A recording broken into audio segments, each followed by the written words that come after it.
T. Higgins officially tagged, and what does this mean for Jamar Chase? What does it mean for T. Higgins? What does it mean for the Cincinnati Bengals? What's it mean for Chris Godwin? There's so much impact relating to and around this franchise tag, this $26.2 million tag that gets slapped on T. Higgins. The prison tag, a lot of the players call it, because it holds a player in place, doesn't allow them to exercise their ability to go get money. But boo-hoo, right? $26.2 million. It's part of the deal. It's the contract. It's the way it goes. But he has been tagged twice in a row. And this is a more expensive amount of money that he's going to be costing this team, because it's 120% the previous salary when you're tagged 2 years in a row. I do think the Bengals are working on a deal. I do think this is a necessity for the Bengals. They have to do this to hold him in place to continue negotiations. They weren't going to not tag him. It's weird that some people are even shocked that this happened. Like, oh my God, this is a bad day. Well, I can't believe this happened. They have to do it. They have to tag him to hold him in place so they can work out a long-term deal. It doesn't feel good for the player. The players never like getting franchise tagged. It makes them feel, like I said, they call it the prison tag. It makes them feel pigeon-held, held in place, held in check, unable to move around. But they're going to try and work out a long-term deal. What's the money look like? 34, 33, 35 million? What does the money look like for Jamar Chase? The money that T. Higgins gets can affect Jamar Chase's money. The money Jamar Chase gets will affect T. Higgins. It's a cobweb, a spider web that lingers over everybody's contract. Even quarterbacks affect wide receivers. Wide receivers affect running backs. Everybody affects everybody. It's all a connected web. We're breaking it all down. The Fantasy Football Show, T. Higgins Franchise Tag Show, begins right now. File on in. FantasyFootballShow.com studios. It's the Fantasy Football Show. Live! Monday through Friday, 8 p.m. Eastern. Smitty is also live whenever news breaks. From the FantasyFootballShow.com news desk, here is your breaking news. This is not surprising. A lot of people are acting very surprised. We knew the tag was likely going to be placed on him, and it wasn't until officially right now, but this is not news, really. At the end of the day, it is and it isn't. I mean, it is because it's official, but people are acting wild. I'm reading everywhere. People are like, oh my God, I guess he's getting traded. Like, this is par for the course. They're trying to work out a long-term deal. They are far apart. And this isn't good in terms of, like, it would be very nice if the team had this already worked out, buttoned up. And we're starting to hear word that Jamar Chase, I got this report right here, Jamar Chase and the Bengals are far apart, quote unquote far apart in contract negotiations, per Diana Rossini and per a couple other sources. So if the Bengals are far apart with Jamar Chase, they're certainly far apart with T. Higgins. And the problem is, and some people don't want to hear this, some people don't want to think that this is where it's going, but this man's set to get $40 million a year, not 35. I know that a lot of people think 35. I hear a lot of even NFL connected people go, Jamar Chase is going to try and get 35. Yeah, we knew he was going to try and get 35 last year. This is a new year. Yesterday's price is not today's price. This man's going after 40. And that is why they're far apart. The organization, the Bengals, as of days ago, said that they were going to make T. Higgins, this is coming from the organization, we're going to make T. Higgins the most highest paid non-quarterback in the National Football League. They know they're paying through the roof. The problem is this man wants 40. And he deserves it because he just triple crowned you when you dragged your feet last offseason, decided not to give him $35 million a year, which I promise you he would have taken for $35 million and $1 just to be ahead of Justin Jefferson. He would have taken 35. Yesterday's price is not today's price. $40 million. Will he end up settling for 38 just to get on the field? Something like that. I mean, it's possible. But his asking price right now is 40. And you can complain about it all you want, but if yesterday's price last offseason was 35, we're not just at 36 or 37. I hate to break it to you, but contracts don't climb that slowly. It's 40. 40's the number. And I know some of you don't want to hear this either. But what this man is going to be asking for once you start hearing the news and buzz tomorrow, maybe later today, maybe in an hour from now, maybe live while I'm doing this, is on Twitter right now, he's going to ask for 35. He's not asking for $30 million. He's not asking for $31 million. His starting point will be $35 million, what JJ's getting. Why? Because Jamar Chase is about to reset the market at 40 in his anticipation. That's what's going to happen. People can complain all they want. We can talk about how they're not worth it. We can talk about how this is ridiculous. We can talk about how he's not going to get that. Whatever the case may be, his asking price will be 35. It just will be. His asking price will be 40. It just will be. Start preparing to hear that news so you're not shocked when it all comes down.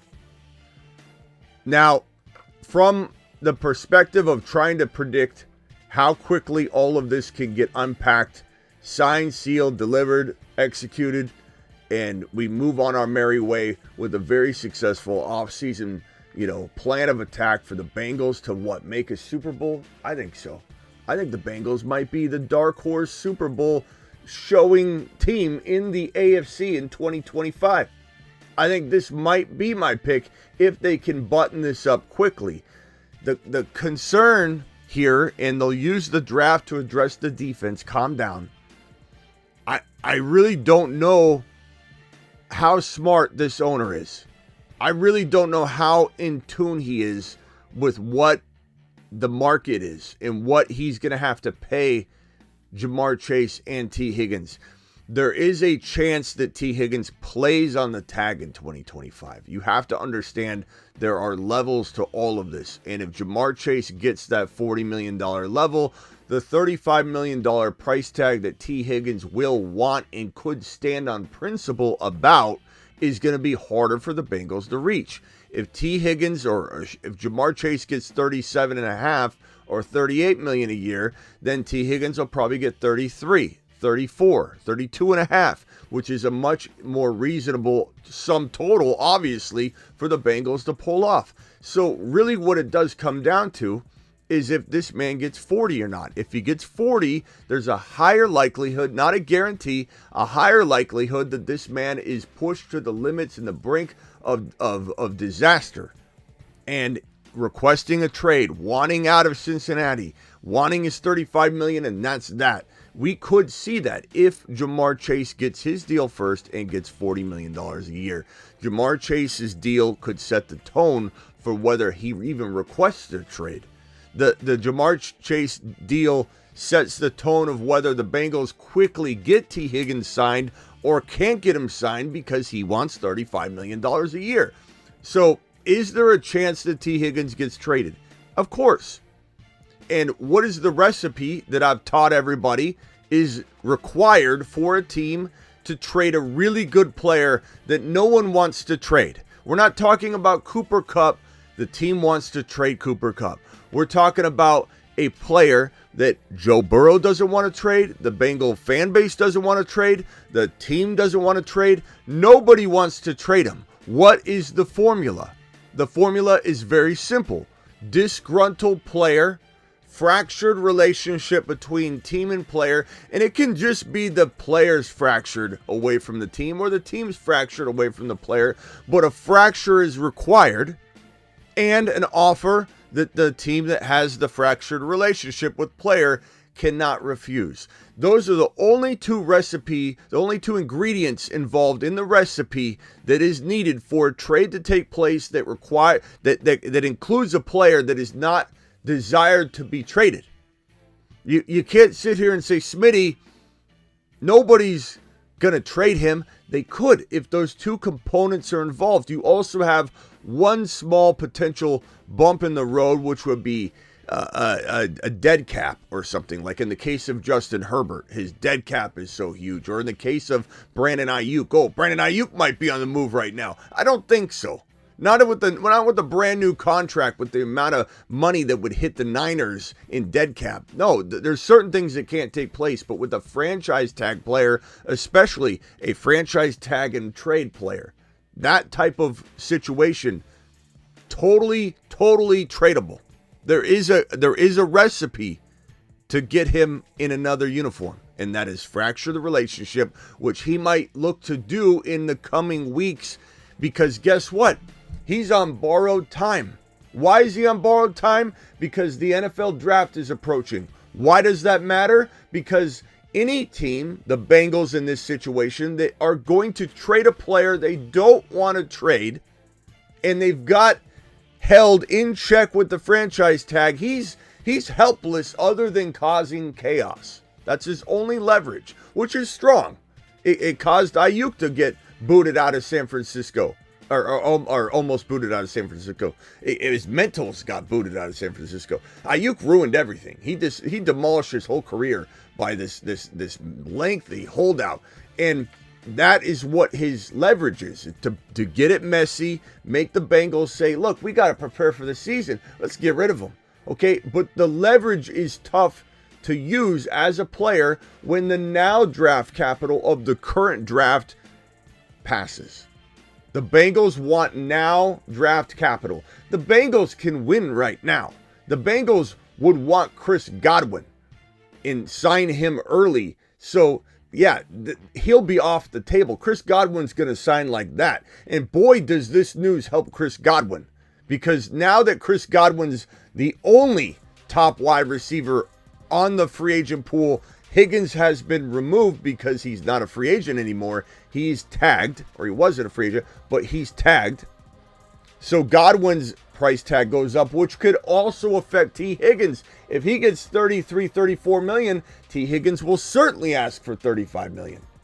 But back to my point about the leverage, the NFL draft is approaching. The Bengals, if they're going to trade T. Higgins, are going to want something now so that they can build for the now, so that they can win a Super Bowl in 2025, because that is their window. That is their objective. That is their game plan. Once the draft passes, T. Higgins has very little leverage, because there's no way the Bengals are interested in letting him walk when he's obligated to play on the tag. Unless he wants to miss his game checks, he's obligated to play on the tag, and therefore the Bengals are covered.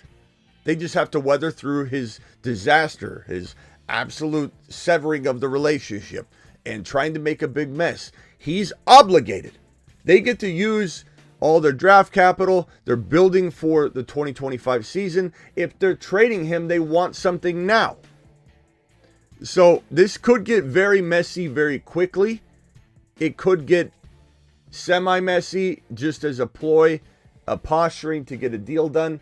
It's hard to really say. I think it could go 100 different ways. At the end of the day, the Bengals would be smart to sign both of these wide receivers, no matter what the cost is. The Bengals would be smart to say, we screwed up and didn't ink these both these monsters in the offseason in 2024, so it's on us. We've got to overpay, but let's not hold back the development of our 2025 game plan. Let's not go into 2025 unprepared. This is a team that constantly starts slow. That's the last thing you want, is the Bengals to start slow. And you need everybody there from the jump, from the beginning of camp and everything, ready to go. You don't need to have this thing being dragged out and T. Higgins taking this to the distance. And obviously, Jamar Chase, in good faith, came back last year. He was holding out, kind of holding in, and he did the right thing and he came in. Now Jamar Chase is going to play a different game. Jamar Chase will push this to the limits. This could be a disastrous offseason if the Bengals front office, if the Bengals suits don't step up and say, we have to take care of this. At least take care of this guy right here. We have to do it now. And his price tag will only go up every single week we march toward August. So sign him to this $38 million if you can get him to do it. Sign him to 39 if you can get him to do it. But he might ask for 40 and not budge. And you know what? The cap went up a significant amount. Go ahead and pay the price. The contract's so backloaded. Don't worry about it. Get Jamar Chase signed. Know that you have him handcuffed in a franchise tag. Obviously, he has to play at some point. Let him make it messy if you need be. Get him in. Get Jamar Chase in. Don't have both these things lingering. Taking 2 phone calls. This won't be a super long show. 2 phone calls. Call into the show. Call into the show.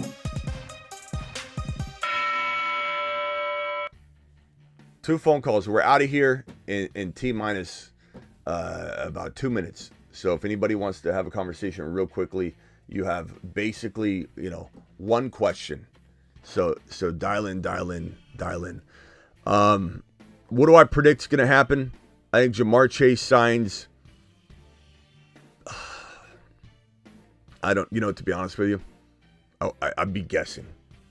I think that this is teeter-tottering on a disaster or on a, hey, we screwed up, let's get Jamar Chase done, $40 million, go ahead. The problem is how much will he stick to $40 million? And it's weird because a lot of other news outlets right now, I've read a lot of things on X, people don't expect $40 million. I don't know where they're coming from. How do you not think that Jamar Chase isn't going to ask for $40 million? How is that not his starting point? The question is, will he stick there? Will he negotiate down, or will he say, nope, you screwed up. I triple crowned you.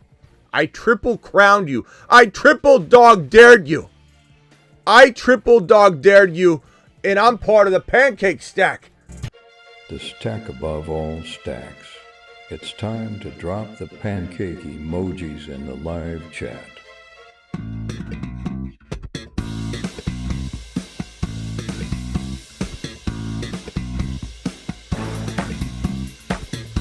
You don't dictate the terms.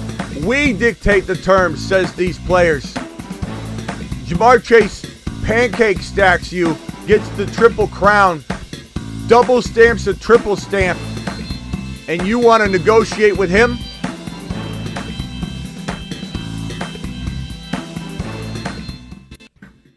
People are getting burrowed left and right, and people are going to remember it. Get burrowed. So my prediction is that it's 50-50. This could get really ugly. Will it all get resolved before the NFL draft? I'm hopeful that the Jamar Chase side will. I don't know that T. Higgins could sign first if he folds to like $33-34 million. It's hard for me to envision the Bengals giving T. Higgins $35 million. So if T does sign first, it's going to be 33, 32, maybe 34, but 33, 32, let's call it. And if he wants 35, I don't think the Bengals are going to sign him to 35 before they sign Jamar Chase, because that's only cementing 40. There's no way he signs 37 if he signs 35. You know what I'm saying? So it really does come down to who signs first. If he gets 32, he might take 37, 38. They kind of are going to play off each other a little bit, but you also might see this guy say, I triple crowned you. I triple crowned you. I triple crowned. Let him cook. I triple crowned. I get 40. I get 40. Why would he not get 40? Why would he not get 40? Would you ask for 40? I'd ask for 40. If I was getting 35 last year and I triple crown you, I triple stamp a quadruple stamp, I'm getting 40. Why would I not get 40? Why would he even resort to anything less? He's taking 40. Your fault, Bengals. Your move, Bengals. Your move, Bengals. Live Monday through Friday, I'll be back. Live whenever news breaks, just like this video. You know how we do it.